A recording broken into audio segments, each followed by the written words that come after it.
Good morning ಎಲ್ಲರಿಗೂ. ಎಲ್ಲರೂ ಹೇಗಿದ್ದೀರಾ? ಸೊ ಫ್ರೆಂಡ್ಸ್, ಸುಮಾರು ದಿನ ಆದಮೇಲೆ ವ್ಲಾಗನ್ನು ಹಾಕ್ತಾಯಿದ್ದೀನಿ. ನನಗೆ ತುಂಬ ಹುಷಾರಿರಲಿಲ್ಲ. ಸೊ ಹುಷಾರು ಇರುವಾಗ ನಾನು ಈ ಒಂದು ವಿಡಿಯೋ ಕ್ಲಿಪ್ಪನ್ನು ತಗೊಂಡಿದ್ದೆ. ಬೆಳಗ್ಗೆ ಎದ್ದ ತಕ್ಷಣವೇ ಹೊಸಲು ಪೂಜೆಯನ್ನು ಮಾಡಿ ರಂಗೋಲಿಯನ್ನು ನಾನು ಹಾಕ್ತೀನಿ. ಆವತ್ತಿನ ದಿನ ನಾನು ಈ ರಂಗೋಲಿಯನ್ನು ಹಾಕಿದ್ದೆ. ಆ ವಿಡಿಯೋ ನನಗೆ ಗ್ಯಾಲ್ರಿಲಿ ನೋಡುವಾಗ ಸಿಕ್ತು.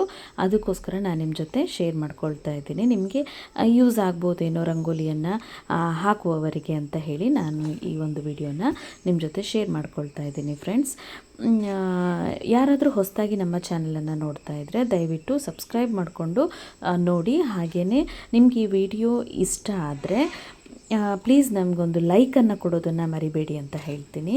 ನೀವು ಎಷ್ಟು ನಮ್ಮ ವಿಡಿಯೋನ ಇಷ್ಟಪಡ್ತೀರೋ ನಮಗೂ ಅಷ್ಟೇ ಮೋಟಿವೇಶನ್ ಸಿಗುತ್ತೆ ಫ್ರೆಂಡ್ಸ್. ನಾವು ಹೆಚ್ಚೆಚ್ಚಾಗಿ ಒಳ್ಳೊಳ್ಳೆ ಕಂಟೆಂಟನ್ನು ಇಟ್ಕೊಂಡು ನಾವು ವಿಡಿಯೋಸನ್ನು ಮಾಡೋಣ ಅಂತ ಹೇಳಿ. ಸೊ ಇಲ್ಲಿ ಈಗ ರಂಗೋಲಿಯನ್ನು ಹಾಕ್ತಾ ಇದ್ದೀನಿ. ಈ ಒಂದು ಕ್ಲಿಪ್ಪಿಂಗನ್ನು ತಗೊಂಡ ಆದಮೇಲೆ ನೆಕ್ಸ್ಟ್ ನಾನು ಊರಿಗೂ ಕೂಡ ಹೋಗಿದ್ದೆ. ಅದಾದಮೇಲೆ ನನಗೆ ಹೆಲ್ತ್ ಅಪ್ಸೆಟ್ ಆಯಿತು.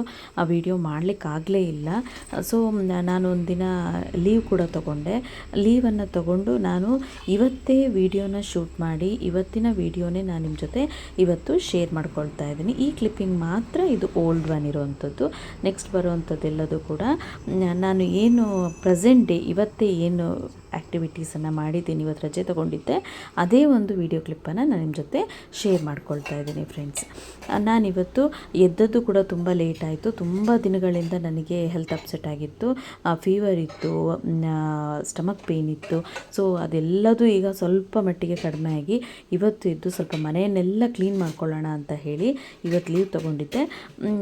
ಓಕೆ, ಅಷ್ಟು ಹುಷಾರಿಲ್ಲದಿದ್ದರೂ ನಾನು ಡ್ಯೂಟಿಗೆ ಹೋಗ್ತಾನೇ ಇದ್ದೆ, ಲೀವ್ ತೊಗೊಂಡಿರಲಿಲ್ಲ.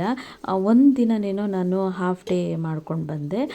ಬಟ್ ಇವತ್ತು ನನಗೆ ಒಂದು ರಿಲ್ಯಾಕ್ಸ್ ಬೇಕು ಅಂತ ಅನ್ನಿಸ್ತು.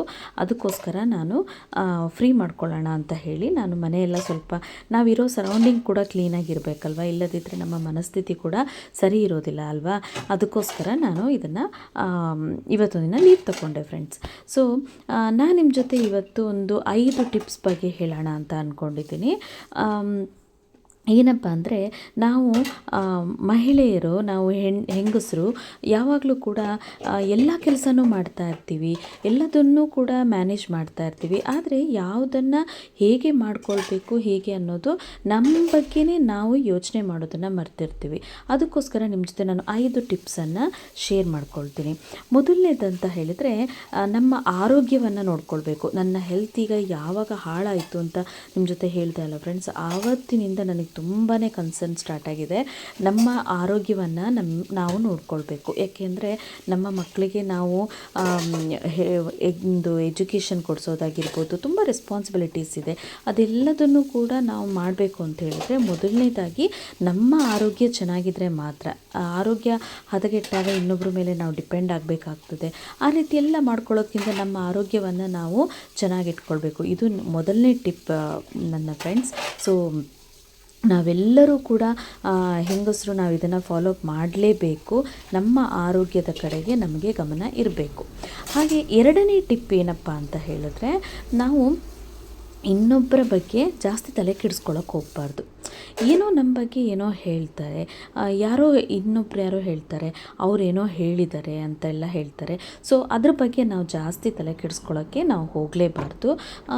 ನಮ್ಮ ಕಿವಿಯಾರೆ ನಾವೇನಾದರೂ ಕೇಳಿಸ್ಕೊಂಡ್ರೂ ಕೂಡ ನಾವು ಅದ್ರ ಬಗ್ಗೆ ಜಾಸ್ತಿ ಯೋಚನೆ ಮಾಡ್ತಾ ನಮ್ಮ ಒಂದು ಮನಃಶಾಂತಿಯನ್ನು ನಾವು ಹಾಳು ಮಾಡ್ಕೋಬಾರ್ದು. ಇದು ಎರಡನೇ ಟಿಪ್.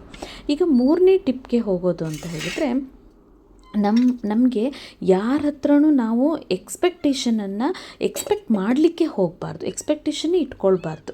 ಅವ್ರು ಯಾರೋ ಬರ್ತಾರೆ, ನಮಗೇನೋ ಹೆಲ್ಪನ್ನು ಮಾಡ್ತಾರೆ, ಇವ್ರು ಯಾರೋ ಬರ್ತಾರೆ, ನಮ್ಮನ್ನು ನೋಡ್ಕೊಳ್ತಾರೆ, ಆ ರೀತಿ ಎಕ್ಸ್ಪೆಕ್ಟ್ ಮಾಡೋದೇ ಬೇಡ ಅಂತ ನಾನು ಹೇಳ್ತೀನಿ. ಎಕ್ಸ್ಪೆಕ್ಟೇಷನ್ ಯಾವಾಗಿರುತ್ತೋ ಆಗ ಮನಸ್ಸಿಗೆ ತುಂಬಾ ನೋವಾಗುವಂಥದ್ದು. ಅದಕ್ಕೋಸ್ಕರ ನಾವು ಎಕ್ಸ್ಪೆಕ್ಟೇಷನನ್ನು ಬಿಟ್ಟು ನಮ್ಮ ಜೀವನದಲ್ಲಿ ಮುಂದೆ ಸಾಗೋಣ ಅಂತ ಹೇಳ್ತೀನಿ. ನೆಕ್ಸ್ಟ್ ಟಿಪ್ ಏನಪ್ಪ ಅಂತ ಹೇಳಿದ್ರೆ, ಸೆಲ್ಫ್ ಕೇರ್. ಸೆಲ್ಫ್ ಕೇರ್, ನಮ್ಮ ಬಗ್ಗೆ ನಾವು ಕೇರನ್ನು ತಗೊಳ್ಳದೇ ಇದ್ದರೆ ನಮಗೆ ಒಂದು ದಿನ ಅನಿಸುತ್ತೆ ಈಗ ಏನೋ ಮ್ಯಾನೇಜ್ ಮಾಡ್ಕೊಂಡು ಕೆಲಸ ಅಂತ ಹೋಗ್ತೀವಿ. ಬಟ್ ನಮಗೆ ಇನ್ನೊಂದು ದಿನ ಅನಿಸುತ್ತೆ, ಓ ನಾನು ಕೂಡ ಏನೋ ಸ್ವಲ್ಪ ನನ್ನ ಔಟ್ಫಿಟ್ ಏನೋ ಆಗ್ತಾ ಇದೆ, ನಾನು ಕೂಡ ತುಂಬ ಚೆನ್ನಾಗಿರಬೇಕು. ಇದೆಲ್ಲದೂ ಕೂಡ ನಮಗೆ ಬಂದಾಗ ಓ ಈ ಏಜಲ್ಲಿ ಏನು ಮಾಡೋದು ಅಂಥೇಳಿ ನಮ್ಮ ಒಂದು ಟೈಮ್ ಲೈನ್ ಅನ್ನೋದು ಮುಗಿದು ಹೋಗಿದೆ ಅಂತ ನಮಗೆ ಅನಿಸೋದಕ್ಕೆ ಶುರು ಆಗಿಬಿಡುತ್ತೆ.